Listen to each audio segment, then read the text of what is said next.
Today's video is going to be a little bit different. I am going to talk to you about all the issues we've had with this marvellous tractor.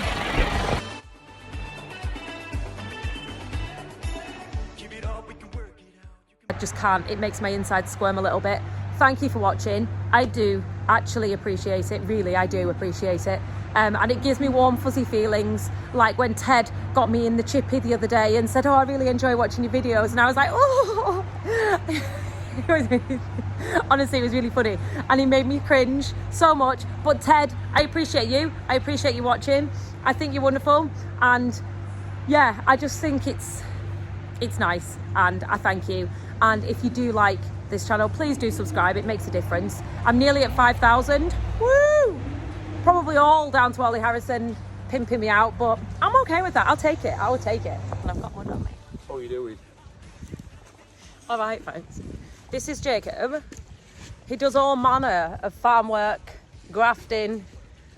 He has his own OnlyFans. He does. Telephone number on YouTube. 077159545.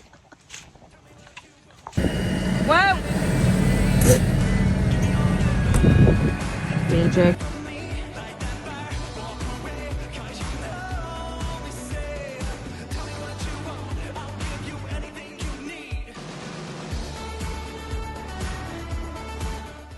You have never seen a person as cold as I am right now. Just tensioned this wire. We're just gonna leave it a little bit and then we're gonna do it again. And then get some staples in. This is impressive. It's going dark. I've just been up and done all the cows. Can you see it up there? These two have stapled the wire up. We can go for a drive through with the ML, you know. McDonald's. Apparently I'm not going in to make my YouTube video. I am going to Ralph's with Roy to get some real bars, but I'm petitioning for McDonald's on the way. That is the only reason I'm going, because I've not eaten all day and I'm starving. I'm proper waffy. This is just silly.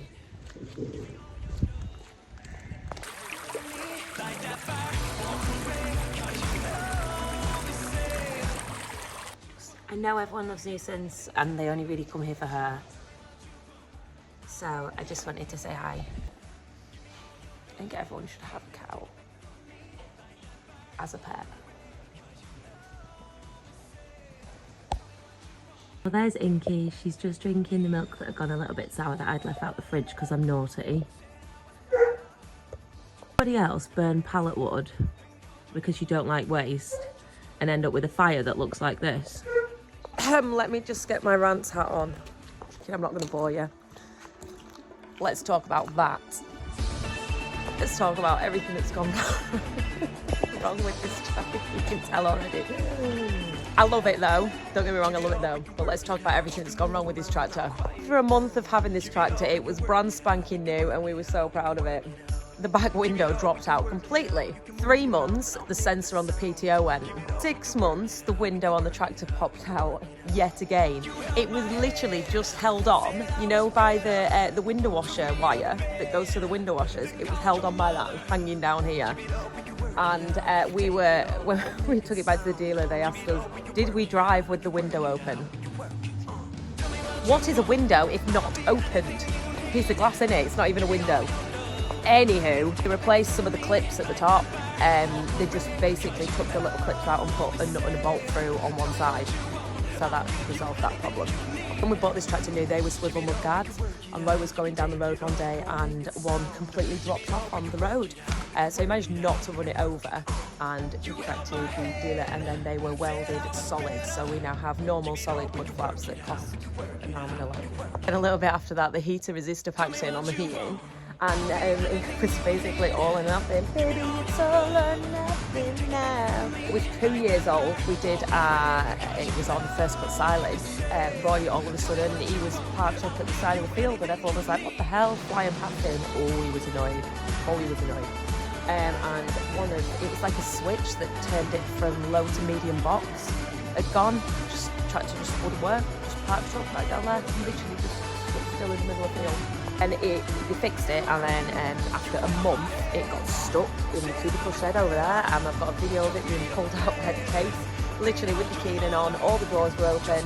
It was a bit of a moment, so yeah, it broke yet again. So today the Valtra broke down in the middle of feeding cows in the shed. So it was completely immobile and stuck in the middle of the shed. We couldn't close the doors or feed the cows. Everything was just completely stuck.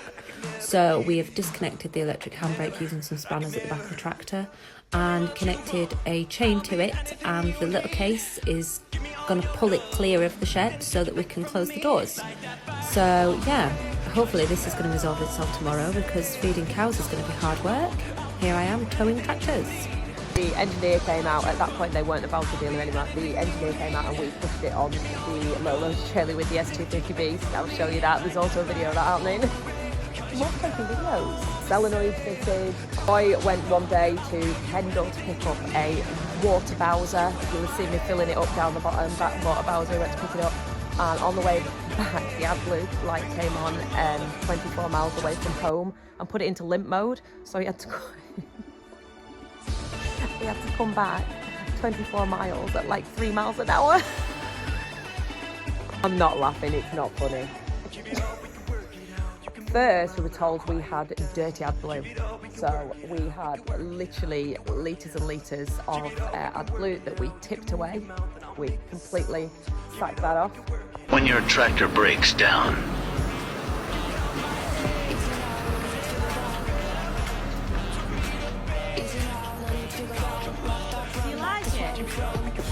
and they leave you a frog to use, I feel like I'm on a space hopper. People don't let them see me in it.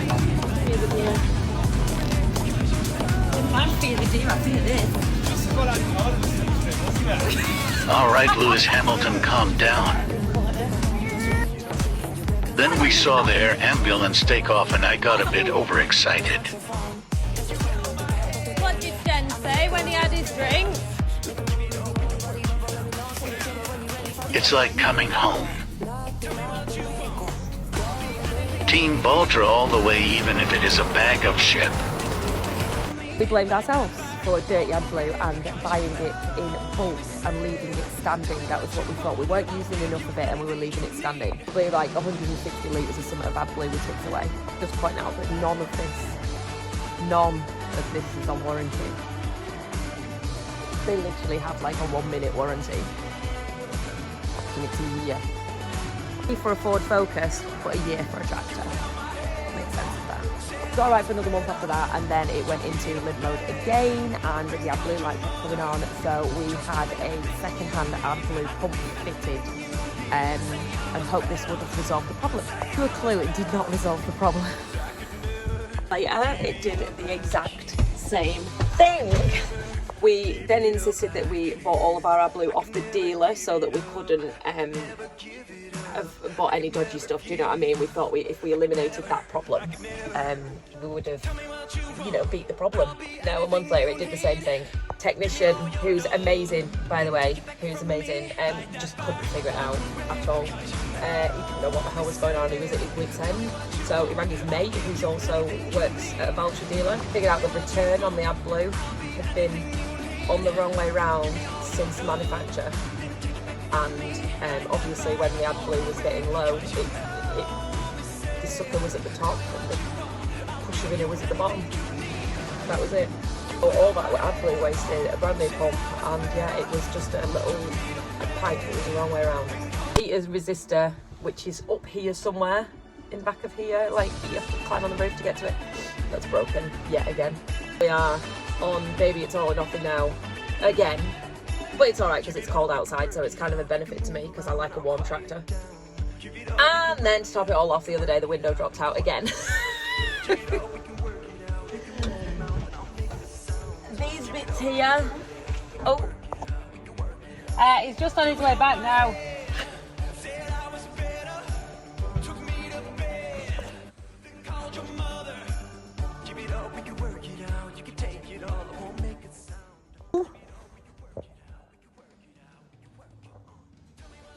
So these bits here, you can see, they are what needed replacing, and the whole window was being held on by this here. Thank God that is made of stern stuff. She wobbles it. So yeah, this tractor has been a bag of SH1T. Let's buy another one. I love a Valtra, like proper love them. For usability, like I got on Jacob's Massey the other day and the key's like up here and there's all these buttons. Nah. Simplicity. You could set a kid off, not that you would, but you could set a kid off to drive this and they'd know how to start it, they'd know how to turn it on. It is simple. Everything's kind of self-explanatory on it, which I quite like. Always buy another Valtra because I just like them. A fella came in the yard trying to sell us a John Deere the other day. Take your crap away. I have a Valtra that falls to pieces.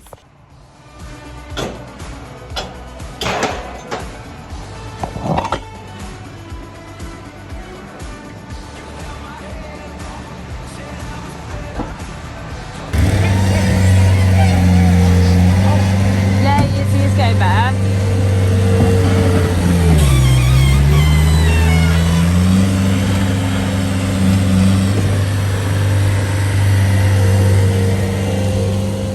I have taken over the Farmers of the UK Twitter account this week. Some of you might have seen it, some of you might not have seen it. The majority of you probably haven't seen it. It's a bit bitter, isn't it, on Twitter? Had a chow and a lemon. It used to be a place where everyone tries to like out-clever one another. Oh, that ain't my bag. Give me a year 3 maths test and you'll soon see how fast you can out-clever me. But that's not what it's about. My style of social media is for the fun of it, very much. So this week has definitely reaffirmed why I do the social media I do. Happy, showing you videos, pretty music, pretty cows, you know, uplifting, moral boosting, non-bitter, non-one-upmanship, non-boring. I was speaking to Matthew Blair you'd have seen him on this farming life. Anyway, I was cracking on with him on Twitter. He only lives like 10 minutes away from us and he's like mutual friends with a couple of people. Anyway, we were cracking on and we were saying about inspiring young people to get into farming. There needs to be positivity. All this negativity on social media platforms with these old men who are trying to outsmart each other is attractive for nobody. No one is going to want to come and join your club if it's a miserable old man's club. Reaffirmed why I do what I do with a sense of humour. It's not all boring and it's not all picking apart other people's conservation efforts or you know, pulling to pieces their farming practices. Right, get out! It's so naughty! Watch her.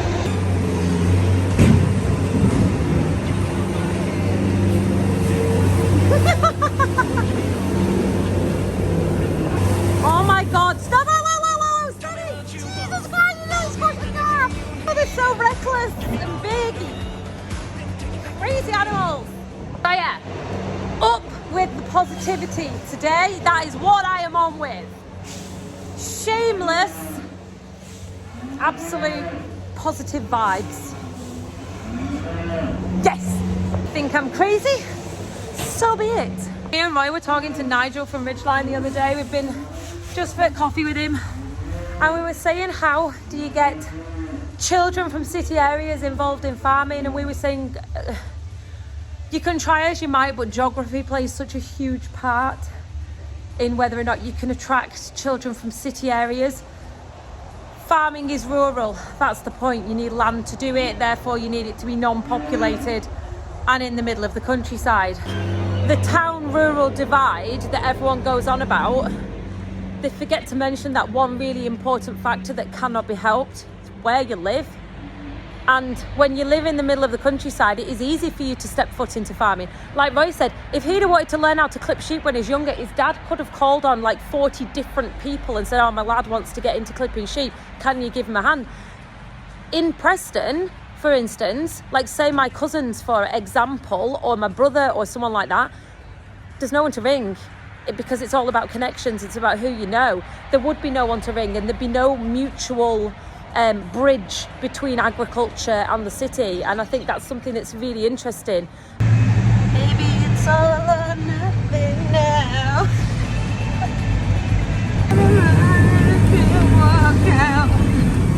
But when I was in school, as I've said, farming wasn't even a thought, never mind a viable option as to a career choice at all. It wouldn't have even entered my brain. The bit that I find really sad, and truthfully I do find it quite sad, is I absolutely love what I'm doing. It has made me a better person. I'm more developed as a person. I think differently. It really has changed the way that I am it just really is. It's everything. And I just think of the amount of people that are missing out on this, that would never even think that this is the life for them. And it is the life for them. They're made to do it, and they're not finding that path because there isn't options available to them due to geography, schooling, money, whatever it might be. I just think it's just a travesty that these people are not finding their vocation because of just, that rural city divide is huge. And I don't think it's necessarily just a mindset. I think it is like physical, or like obstacles, like geography. I find it a really interesting subject personally, not just as a broad subject, but personally, how I do believe people are missing out on a life that they would really feel fulfilled and enjoy living, like, just because of the lack of options available to get people into farming. I would have never have walked into farming if I wasn't thrust into it completely per chance by getting with Roy. And I think it's really sad that other people will be missing out on that opportunity that they never even knew that they wanted. They haven't even got a clue that this is a life for them. And that's the bit that I find sad. It's just so many people, they've been made for this. They will be made for this life. I think if I were to want a job, for instance, in media and television, living in the middle of the countryside isn't going to get me very far in that industry. I'd need to move somewhere like Manchester or London to pursue a career in media or television. I think likewise with farming. It is something that it isn't just a career choice, it would be a lifestyle change, and that's what people can't see past. You'd have to move your entire life out of the populated areas of the cities out to the countryside, and that's something which stands in people's way, which is just such a shame. I think these things wouldn't enter the young people's minds. It would have never have entered my mind to go into agriculture. It was something that didn't even register, to be honest, and that is partly why I do what I do. I think that making the industry fun and attractive and showcasing the best of what you think is the best of British farming is making the industry more attractive to the youngsters, and therefore more likely to become a viable career choice for them, which I think would be a good thing to get like young people into farming. I find it a really interesting subject. I do. I hope more of this will be talked about on Wednesday night's live streaming on all social media platforms. I will be live streaming, like multi-streaming from Twitter, TikTok, Instagram, YouTube. I think that's it. All of them, anything I'm on, I'll live stream from. I'll also be live streaming from the Farmers of the UK Twitter account, which I've taken over last week and then clung on to by my fingernails for this week as well, because they've got a bigger following than me. Just then, that was a really good advert. Do you think I did well? I think I did well.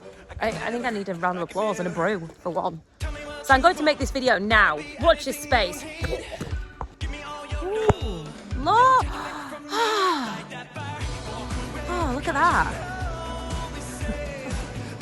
Wow. I should have said all that with that in the background. Oh my God. So, hold on.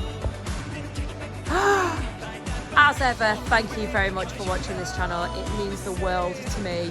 It does, actually. I'm close to 5,000 followers now, and considering I only started it like 2 months ago, I am super chuffed with that. really super chuffed, and not just because I get paid for it, because I enjoy getting the message out there. But yeah, I didn't even need a message. Look at that.